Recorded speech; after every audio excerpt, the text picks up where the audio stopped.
Hello everyone, Squee here with Piff. Hello. And welcome to Dragon Ball Z League Season 8 Playoffs Week 1. The main season is over, folks, and man, what a main season it was, all the way down to the last week. Gonna give you guys a quick look at who's in the playoffs and who's not, and then I'm going to give a quick explanation of how these playoffs work, because it's a bit different than the normal season. So, first things first, in North Kai Division, the Rugrats got the first seed of their division. They have the bye week, which means they will not be participating until the next round of the playoffs. They are safe. They get to pass go and collect their 200s, and you don't collect 200s, and you don't. That's just a saying. And the Gohans and the Dragon Ball Warriors are in the playoffs. They will be facing off this week. The Boos, unfortunately, are out for the season. They did not make it to the playoffs. In East Kai Division, the Valkyries got the bye week. The Androids and the Colds are facing off this week. And Team Muscle did not make it to the playoffs. In West Kai Division, Derp gets the bye week. Namekians and Majins compete this week, and the Ginyu Force unfortunately did not make it in. And in South Kai Division, the Saiyans get the bye week over the Earth Defenders, who are facing the Blades this week, and Team Afterlife did not make it in. By the way, thanks, big thanks to Burn for making the pretty kick-ass title cards that Piff doesn't get to see. Woo! So, a quick explanation of how the playoffs work, because things are a bit different. All the playoffs are, first and foremost, the biggest difference is it's 5-on-5. All 5 members of the team, not counting the active ones, the inactive players, participate in these matches. So it's not 4 and a rotation, it is all 5. All teams are bringing every player they have to bear, and this can change your strategies, especially considering we don't change the rules when it comes to Pataras. You still are restricted to the same limitations, so teams have to get more creative and make a lot more choices in how they build their 5-man team. Secondly, all the matches are best 2 out of 3. This way it kind of cuts down on the lucky wins and losses, and the teams that pass on are more likely the ones that are just better built. So it's best 2 out of 3, it's 5-man teams, and the most important part, there are weeks in between each match. So this week we are going to be having match 1 of the Androids versus Team Cold, the Namekians versus the Majins, the Earth Defenders versus the Blades, and the Gohans versus the Dragon Ball Warriors. That's match 1. Then each team will have a whole week to go back to the drawing board, assess what happened with their opponent, and rebuild their team to try and compensate for what they saw this week. Then next week we're going to come back and have match 2, and if needed, match 3 for the first round of the playoffs, and this will continue on for round 2, round 3, etc. So the playoffs take a bit of time, but it gives every team a chance to go back, reassess, and re-prepare for their opponent. It worked really well last season. We're going to try it again this season, and I think that it's a great way to have teams really determine who deserves to go on. So that's how that's going to work. Starting with this week, we've got 4 matches for you today, and I'm excited. Piff, are you excited? No, Squee! I'm ecstatic. There's a strong difference. I need you to know. I will take that your you word also for it. gave me the wrong information. Oh, did I? I'm almost positive. Why? What? Let me double check. Yeah, no, Piff, this isn't Care Bear Hour. I'm sorry. Yeah, no, what the hell? There are no Care Bears involved in this. If you're talking about the lineups, you're just looking at the first 4 matches. What's with the last 4? Don't worry about the last 4. I'm very worried about the last 4. They're there and they Don't exist. worry about the last 4. For everyone watching, we have a Piff and I have a lineup with everyone's builds all in a nice Google Doc, and we use the same Google Doc for the whole season. So we changed the first 4 matches, and then we just kind of assumed that Piff could grasp that you just ignore the other 4. Yeah, but there fault. isn't another 4 matches, Our and fault. a lot of them are at Muscle Tower. Blades versus Earth Defenders. First up, Let's do this. They're disappearing before my eyes, Squee. What's happening? Is someone in there deleting them? Now there's only 4. What happened? Google Documents are kind of trippy. Squee, I'm you can scared. See people. You can see people editing it in real time. You're like, I didn't do that. Oh, and he left. We just got ninja'd. Squee, help. There's a strange man deleting things that don't exist but definitely did.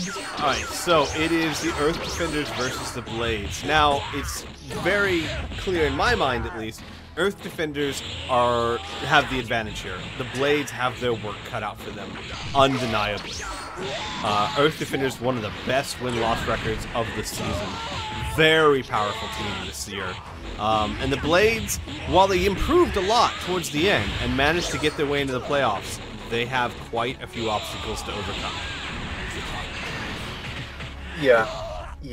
Krillin is a very interesting matchup for this particular for Cyborg Tao, specifically because Cyborg Tao is generally weaker than Krillin, which is kind of odd to say, mainly because, well, we've always made fun of Krillin for the longest time. It's true. For not doing particularly too well. His B2s have always gotten in the way and all that other stuff, but for some reason he's stopped doing that constantly in Melee.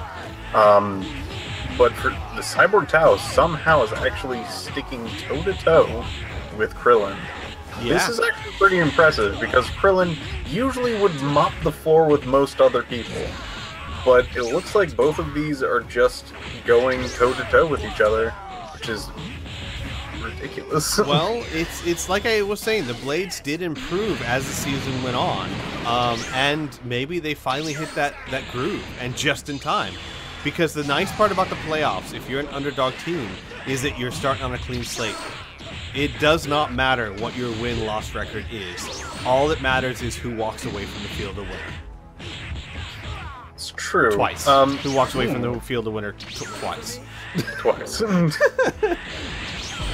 But I'm very impressed, because just the raw damage that Krillin deals out is much higher than Cyborg Tao, and he somehow actually got an upper edge right at the beginning. That's not really saying much, because both these teams actually are very even at the moment. Pretty much exact HP just down the line at this particular point.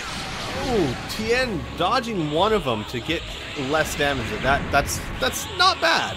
He's avoided about 1,000 to 2,000 points of damage there. No, that time he dodged the whole thing. There you go, Tien. That's the way to do it. Well, he doesn't have a hard time dodging the first one. It's just the rest of them that's a problem. If it's just one ball, he can do that. You hear that, Tapion? Nah, he didn't hear that. No, Tapion didn't learn that lesson at all. He's doing pretty well, though. Yeah, like, I'm impressed. He's back to, you can almost call him Spammion again. The way he's throwing out those B2s. Again with the B2. Oh. Dodged again! Jeez. The end's just like, look, seriously, cut it out. That is incredibly impressive that he can continuously do that. Well, both of them Then are again, actually his opponent is dodging. doing very similar things. Brave Cannon, this might actually hit. Finally! Yay, Tapion! Persistence won you the day. Or that moment. That would also probably it, yeah. Yeah. Now he's behind a large rock, which is Tien's one weakness. Ki Blast connects again. Wow, that actually does hit. Yeah. Though now he's at maximum damage potential at this particular point. He so could he can use it to throw fire out off his- an ultimate and finish Yeah. Tien. He's not going to do it, though. He's going to get a nice melee combo, but really a pretty poor use of his max power. Very poor. But he's... Tien finally gets the upper hand. Oh! That connects! Max power, 8,000 points of damage. He learned, Piff! He learned, and he tags! And he tags! This entire team has been very good at tagging. Ooh. And that was a really good move, because that would have killed him. Yes. If that actually hit. Holy crap! That might be... Wild No! Sense. Nice wild sense by Tien. He's in it. He could tag as well. That's not going to work. He's not facing you, Tien. It looks like he's looking to tag. He does. Jeez, these teams have brought their A game. Yeah, the very limit is not a good move at this particular point. Tien is extremely aggressive. Holy crap. These teams, this is DBZ League at its best right here. These are two teams, well, ignore Yamcha just did, but these are two teams that are fighting almost flawlessly. Pretty much. Though Tien, I think, is going to have an upper edge on Trunks. Trunks has done very well. No, but here's the weird part. He shouldn't, though. Trunks is like second ranked in the league. He's a hugely good player. But Yamcha is tearing him apart. I don't know. Like, I feel like Yamcha is a pretty good counter to him because of how aggressive he is. True. Then again, it looks like their entire team is that kind of aggressive. A lot of them like to not leave many openings. That's a very good point with the Earth Defenders. They are a very aggressive team. Here's an ultimate! He dodged some of it. He dodged quite a bit of it, actually. Yeah, and it looks like this might be it. That is it down. For Trunks. Yeah, Yamcha just wiping the mat with him. And in comes your favorite. Good old Salsa. Oh, he's got max power, Piff. What are you gonna do with it? What's he gonna do with it? Is he gonna take out Yamcha? Because he's doing a pretty good job of taking out Yamcha right now. He's not gonna use it at all, is he? See, what he's gonna do... what he's gonna do is he's gonna do a small slap fight with the opponent. The opponent's going to go like, but this is a real match, and then punch him in the face. Max power slap fight. Still, I'm sorry, we say that, but Salsa's actually taking Yamcha down pretty good. I grammar well. Yeah, okay. I still don't think he's a particularly good. Oh, okay. I see what their general gist is for this. You know why he's actually doing pretty decent against his opponent? Yeah. He got power body and attack +1. You don't have to explain. Yeah, no, I got this. I'm on top of it. He got power body and he's doing pretty good. They've turned Salsa into a melee fighter. He's got Trunks AI, which is a pretty decent melee AI. I mean, obviously, AIs are tricky because on one person they're crap, on the next person they're gold. It's just, it's hard to really say this AI can do this. But typically, Trunks are commonly used for melee type builds, and Salsa's looking to take out Krillin too. Doesn't let him use his max power, and takes him down. He's been a good counter to a melee-focused build for their team. Now, not all of their team is melee-focused, but did actually take down 2 of their 3 melee characters. Indeed. Still got to get through Vegeta and Goku, which is not going to be easy. Remember, this is 5-man teams now. No more 4-man teams. It's that +1 equals what, kids? That's right. Got 7. I want to make a kids show that's wrong about everything. Hey everyone, can you find the apple? And he grabs a banana. There it is! Ooh, God. Vegeta he's had enough of Salsa being good at things. I would be too, Vegeta. Vegeta's just like, what is going on? Oh my gosh, he tags! Tags, and in comes Cyborg Tao. Cyborg Tao might actually do pretty well, but it is a Vegeta. Vegeta has some interesting tendencies, AIs, attributes. He's a good meleeer. His brush blasts are ridiculous. His charge rate is pretty good. His B2s are usually fairly spammable, and in most cases, their ultimates are also just decent ultimates. Tao needs to tag. I don't think he's going to.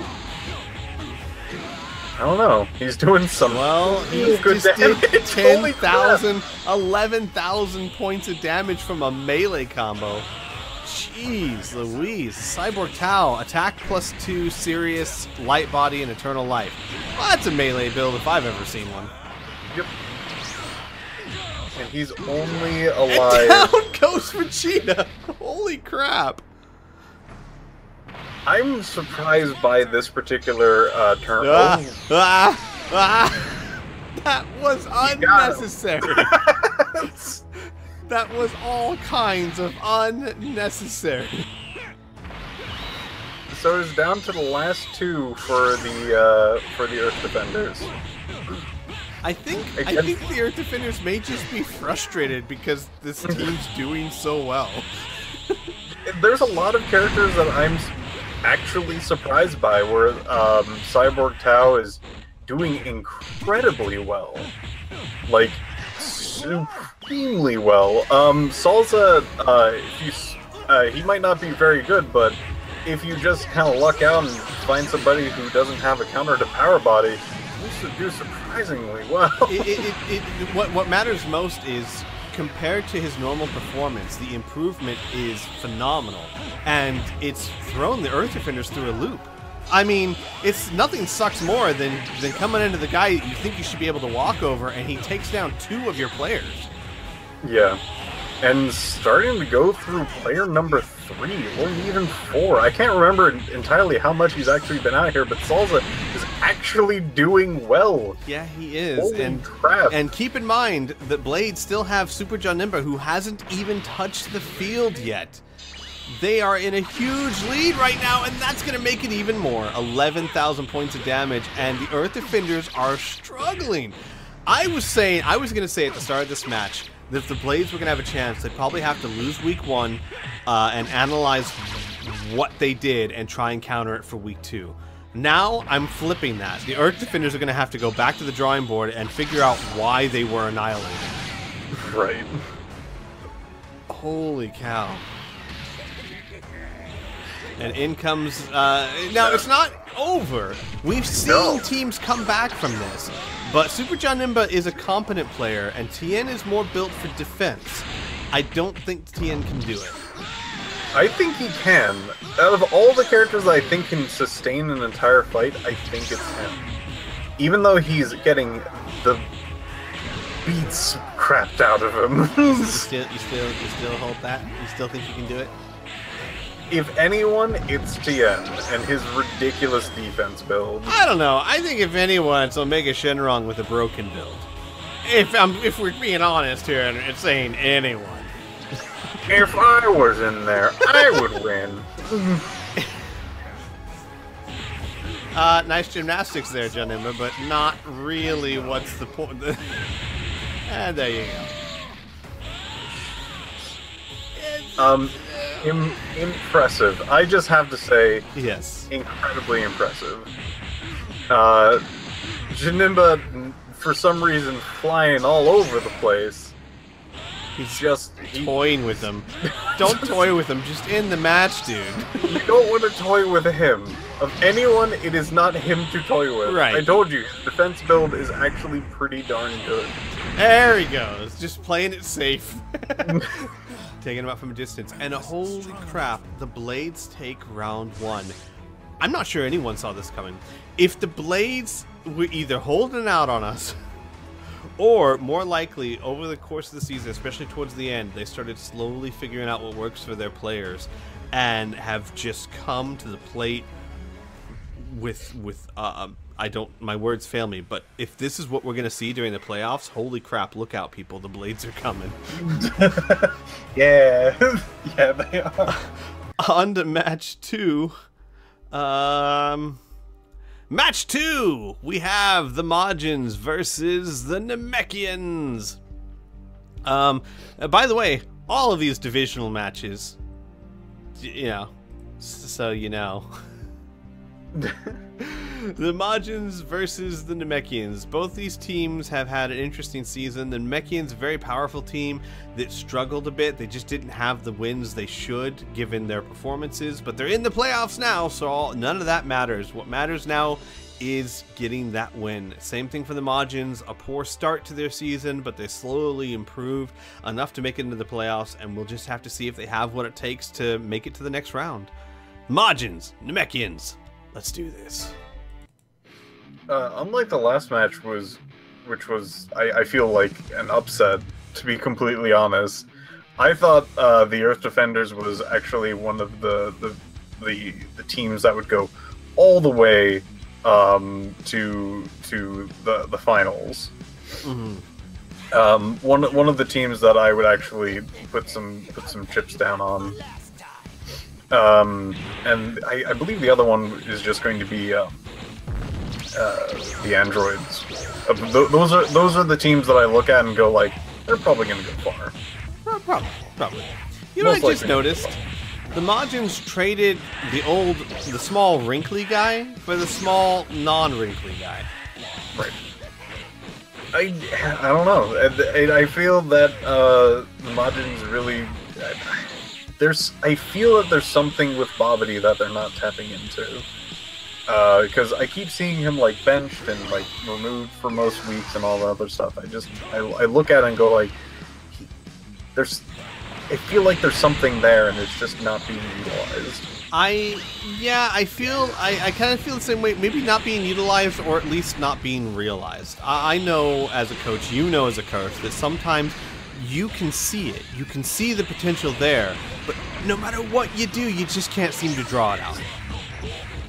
Right. I feel like there's some characters with just like a massive flaw in their design where you can look at that and go like, well, crap, that's a really big thing that I'm gonna have to like use a lot of my points that I can't utilize. I'm specifically talking about Pilaf. Mm-hmm. Super hard character to use because a lot of his damage output's pretty low, his charge rate's pretty low. A lot of his stuff is hard to work with to begin with, but he's a decent character. Believe it or not, did you know he was Team Derp's MVP? Like, no. Second, like, not the most powerful person on Derp, obviously, that was Nova Shinron. But going to the MVP match, which is usually the second most powerful character, was Pilaf Machine. I would have said freaking Devilman. I know, right? But no, according to the stats, that Pilaf did okay. He's so hard to use. Okay, so the problem with him, at least at the beginning, where the AIs were different and whatnot, his massive, big problem was just when he turned large, you basically just had him commit suicide or tag. Which, strangely enough, mirrors Garlic Jr. for most people who we're seeing fighting now. Garlic Jr., for a lot of people, is great when he's small. The second he transforms, despite the fact that the statistics, or the on paper, he's a better player, he sucks. And on paper, the larger one is generally worse, besides its B2s. Oh, well, I was talking about Garlic Jr. Oh yeah, Garlic Jr. I could not figure that one out for Garlic Jr. Maybe he just swung too slow, but freaking that giant robot, he swung super slow, did almost no damage, had no combos. There's just a whole bunch of negatives, except for his like really good, like one of his B2s. Like his other one isn't actually that good. His ultimate is an ultimate like most other characters, but since he's a large character, he also has a much larger hitbox, and he gets stunned by normal attacks. It's a freaking crapshoot whenever he transforms. Just to be clear for everyone who's watching, Piff was the coach of Team Derp, so he's talking about Pilaf, who is on Team Derp. Because I don't want people going, but Piccolo doesn't do that. Yeah, it transforms into a giant robot and uses a large dick rocket as his ultimate. He's a eunuch. But Garlic Jr. actually doing amazingly well right now. Holy cow! Incredibly well. He's down to 1 bar of health, but oh, Hellzone grenade! Oh my God! It's happening! It's happening! It connects! Oh my God! Yay! I told you it just needed to be there. No one listened. Air, water, same diff. No one listened to me. I I was right and they were wrong. That was perfect timing because he was trying to grab, which means he didn't have a chance to even counter it.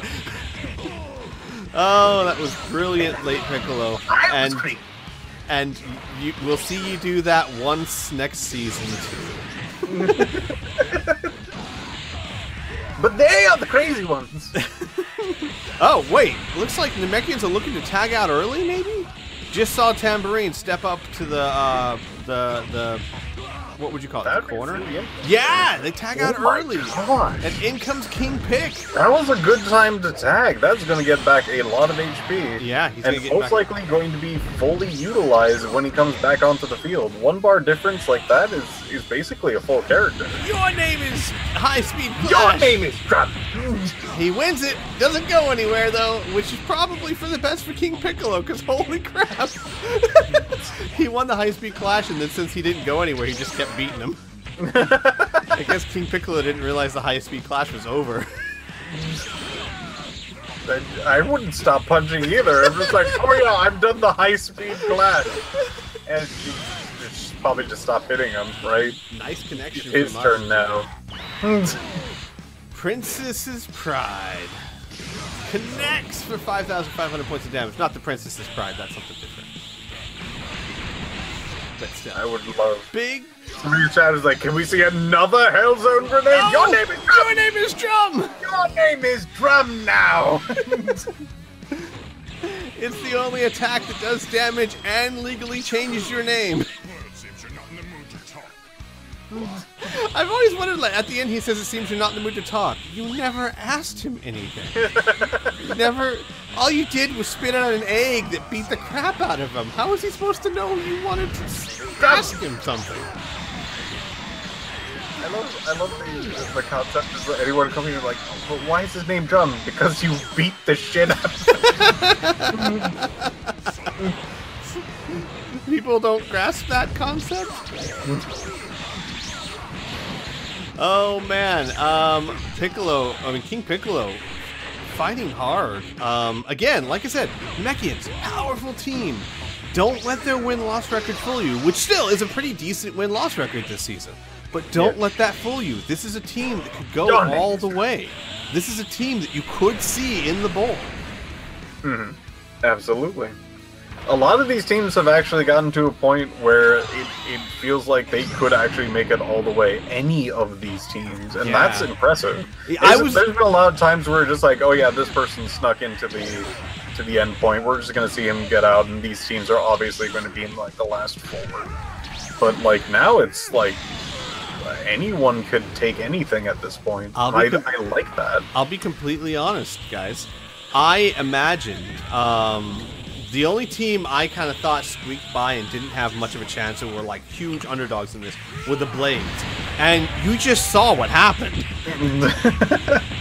Those were not the Blades that we've seen previously. I would not think they squeak it by.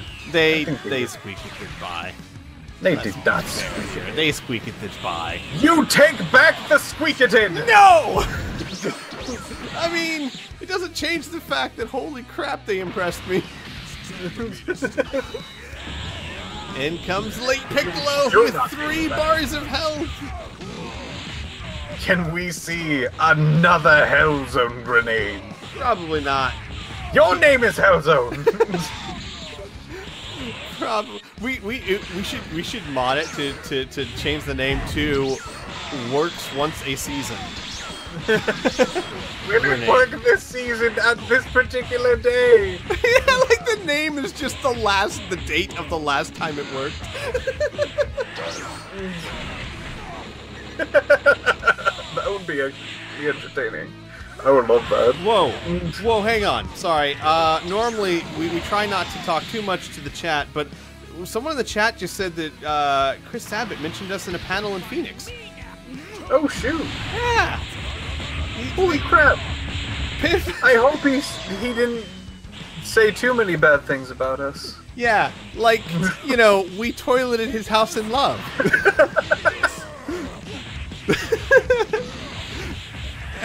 And we blame that on Naruto League. Oh no. Yay, Yay! That's always Which nice. was totally not their fault in all ours.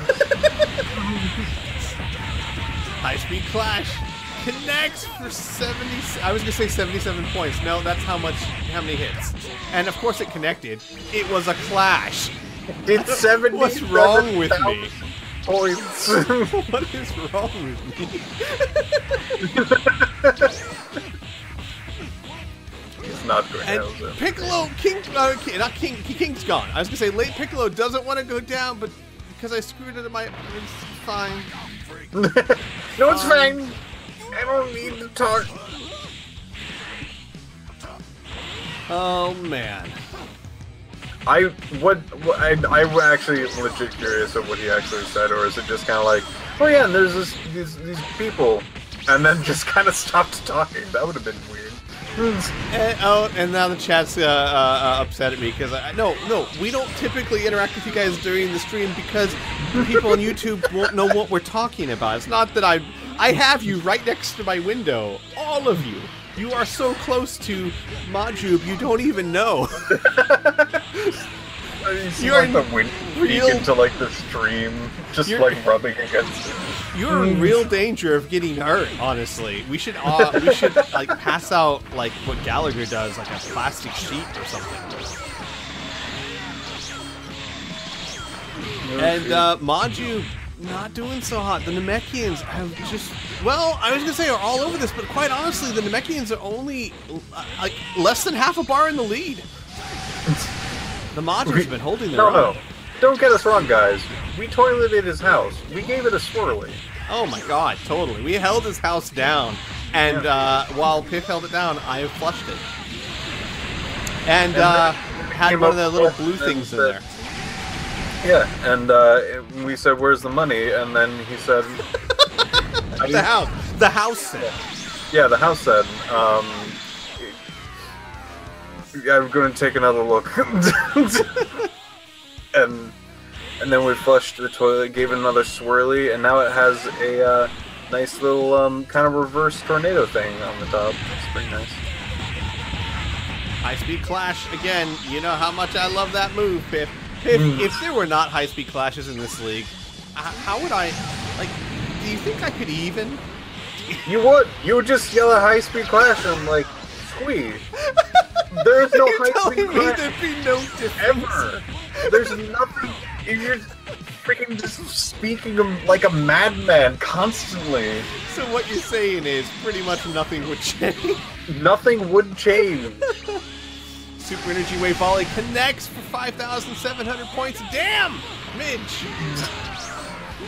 Usually they do shorten it to damn in most times.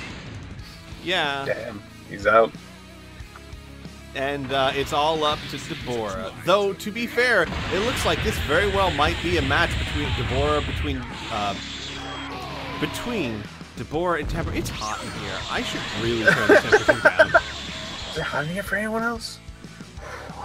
Yeah, it is going to be a completely even match between Deborah and Tambourine. Health-wise, energy-wise, you cannot get more even. This is a one-on-one, folks. It's a duel. This is a gentleman's duel between Satan and broccoli with wings.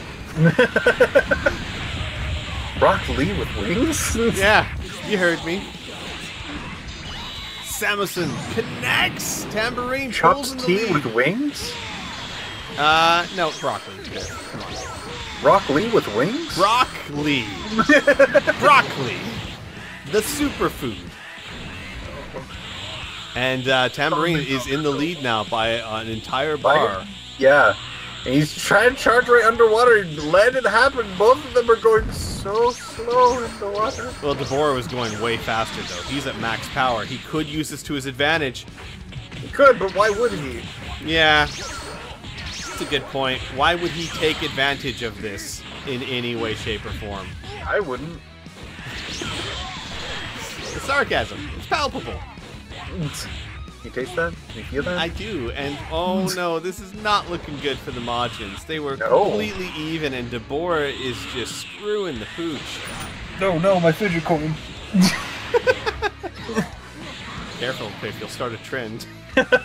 And we know where those end up. On Pornhub? Yeah, exactly.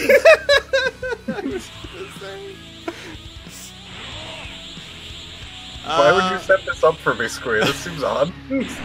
And max power for Tambourine. Oh, his ultimate! That's his ultimate! And He's going in for the kill. blocks it. The kill stop. This He's is not not getting looking rid of good. The that Namekians are going to take round 1. However, given how even this match was, I'm very excited to see round 2. It ain't over, Squeak! It's ain't over. over. It's over. Now it's over! Tambourine got it. He's fine. You got it. Holy pow, folks. That was an incredibly exciting first 2 rounds. And we got 2 more to go in the next episode. So, the Namekians win round 1. They're going to take a week off. Both teams are going to go back to the drawing board. They're going to reassess. And the really exciting thing is, when they come back next week, we're going to see 2 teams that are custom tailored for their opponents. That's going to be spectacular. So, tune in next episode when the Cold face the androids, right? Is that Cold face the androids? Say weak. Yeah, the Colds face the androids, and the Gohans face the Dragon Ball Warriors next time. See you then.